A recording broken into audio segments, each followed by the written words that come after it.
President Biden's son strikes a deal to avoid prison time. GOP presidential candidates embrace abortion restrictions 1 year after the overturning of Roe v. Wade.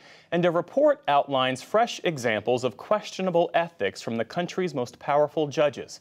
For analysis of this week's news, we turn to Brooks and Capehart. That's New York Times columnist David Brooks and Jonathan Capehart, associate editor for The Washington Post. It's good to see you both. Good to see you too. So we have a lot to talk about, and let's get to it. Starting with the 2024 Republican presidential hopefuls in Washington for the Faith and Freedom Coalition, one of the largest gatherings of Christian conservative political activists, coinciding with the 1-year anniversary of the Supreme Court eliminating the constitutional right to an abortion. All of the GOP candidates were really emphasizing their anti-abortion credentials. Chief among them, Mike Pence.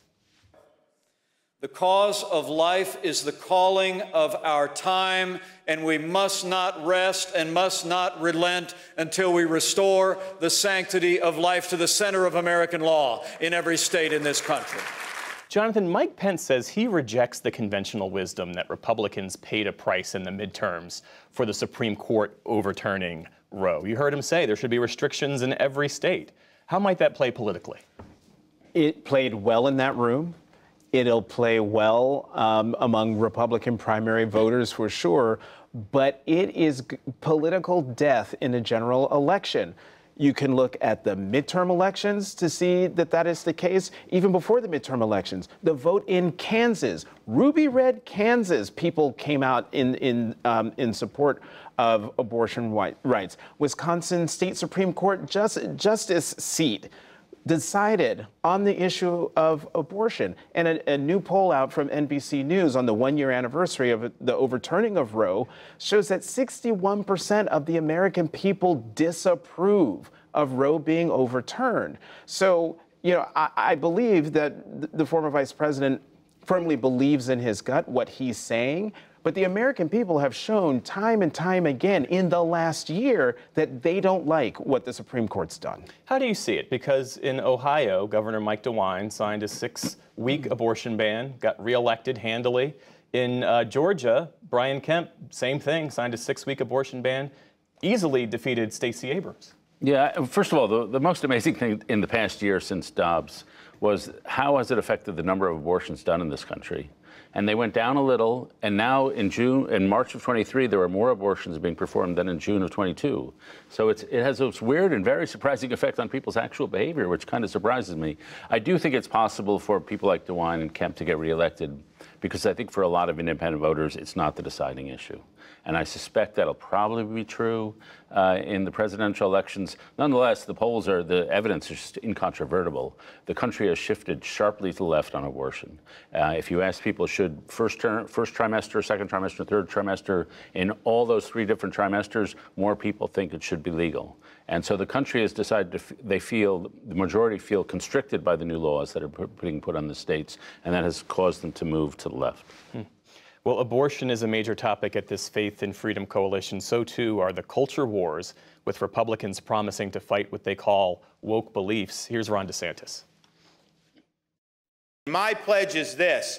We will fight the woke in the schools. We will fight the woke in the corporations. We will fight the woke in the halls of government. We will never, ever surrender to the woke mob.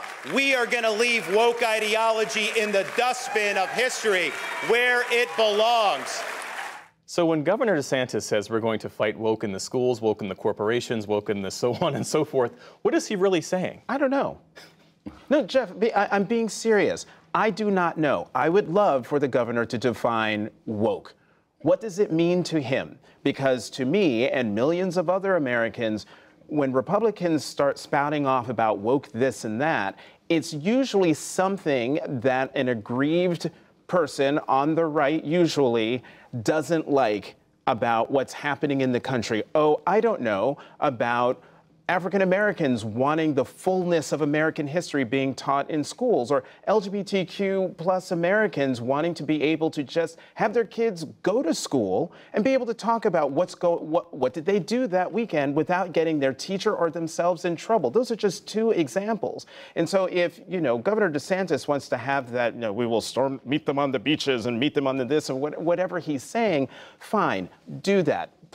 do that to the Republican faithful, but then explain to the nation what exactly do you mean and how you're going to implement that as president. To Jonathan's point, I was speaking with a Republican strategist who said the political utility of woke is that it is whatever you want it to be, and it is whatever the listener hears. Is it effective politically? Well, yes and no. First, I should say, DeSantis is obviously quoting Churchill or citing Churchill there. We'll fight them on the beaches, on the landing strips. It's offensive. Churchill was talking about the Nazis. And to compare fellow Americans to even evoke an anti-Nazi speech as an anti-fellow American speech is just an offensive rhetorical device. I do think I hate the way the word woke has stood in for all this. If you do want to say the educational schools where teachers go to get trained are overwhelmingly progressive, unrepresented in the country, and they're spreading curriculums that are probably unrepresented in the country that a lot of conservative and moderate families find uncomfortable, then I would agree with that. And that would be a way to say that they're spreading a version of American history which is elementally and exclusively between oppressor and oppressed groups. Now, I think part of American history is between oppressor and oppressed groups, but there are a lot of different stories of American history that I would want to see represented. Now, that speech I just gave, if I gave it on the presidential stump, everyone would fall asleep. So, but I find the use of the word woke offensive. But if they want to say there's something wrong with the way education has evolved in this country, then I think that's actually a reasonable argument. Yeah. Well, let's talk about the latest development in the Hunter Biden legal drama, because Attorney General Merrick Garland today really forcefully rejected allegations from congressional Republicans and an IRS whistleblower that political considerations affected the federal investigation into Hunter Biden. Jonathan, what's your assessment of the plea deal and the way that Republicans are targeting Hunter Biden as a proxy for Joe Biden? You know, when we talked about this earlier, I was asked the question, is this justice? So, like, how do you define? What does that mean in this case of Hunter Biden? To me, look, a special counsel was appointed. That person is someone who was appointed by President Trump, and was given unbelievable power in terms of investigating, in terms of doing all sorts of stuff. And this is what he came up with.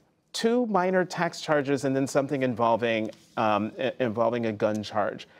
And meanwhile, you've got House Republicans, Chairman Comer, who keeps talking about whistleblowers, but he hasn't talked to them in 3 years. There seems to be a lot of people pumping up smoke about Hunter Biden and not coming up with anything. And in a lot of ways, I think it's really sort of unseemly that, fine, you want to go after the president and use his son as proxy. Okay, that's the nature of ugly politics these days. But we're talking about the son of a president who was an addict, who went through some really hard times and did some really stupid things. And I'm having a hard time raising that to the level of a twice impeached, now twice criminally indicted former president who we really should be talking about and really asking Republicans, why don't you talk about him? And what's going on with him, because there are national security implications, rule of law implications that are at stake here. Not with Hunter Biden, not all the stuff that we've seen over the last few years. Come on. David, the way Republicans tell it, President Biden has been complicit in this years-long scheme of Hunter Biden to profit off the family name. They have yet to provide evidence to support that. Yet, Hunter Biden has forged business dealings that raise questions about whether he is trying to cash in on access to his father. And Republicans have used that. They've opened that up for political attack. Talk to me about the effectiveness of that strategy. Yeah, I mean, I think that it's worth investigating. This week the lead IRS investigator released this WhatsApp where you have Hunter Biden going to a Chinese official and saying, you better send me the money. I'm sitting with my father right here. If you don't send the money, there's going to be a world of hurt laid down on you. Now, was Joe Biden actually sitting next to Hunter Biden when he sent that WhatsApp? I kind of doubt it, but we don't know. It seems to me worth investigating. It does seem there has been some. The tax thing, I think is a little more serious than Jonathan. The gun thing, I think is what it is. I think it was perfectly legitimate for the prosecutor not to include jail time. That's absolutely normal in these kinds of cases. But the influence peddling, I doubt Joe Biden is involved. Highly doubt Joe Biden is involved. But Hunter Biden was playing on the family name, and that WhatsApp message you know, it deserves to be looked into. We've got a couple of minutes left, and I want to end with reporting from ProPublica this past week that Supreme Court Justice Samuel Alito did not disclose a luxury trip he took with a hedge fund billionaire, Paul Singer. Is this the tipping point where we might finally see the Supreme Court enact some serious ethics reform?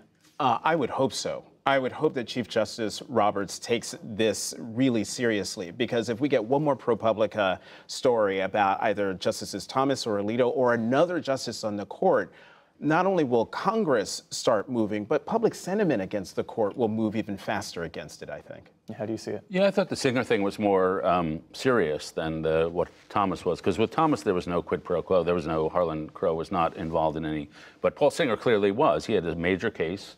The court ruled in his favor. Alito was a major figure in that ruling. It yielded Singer lots and lots of money.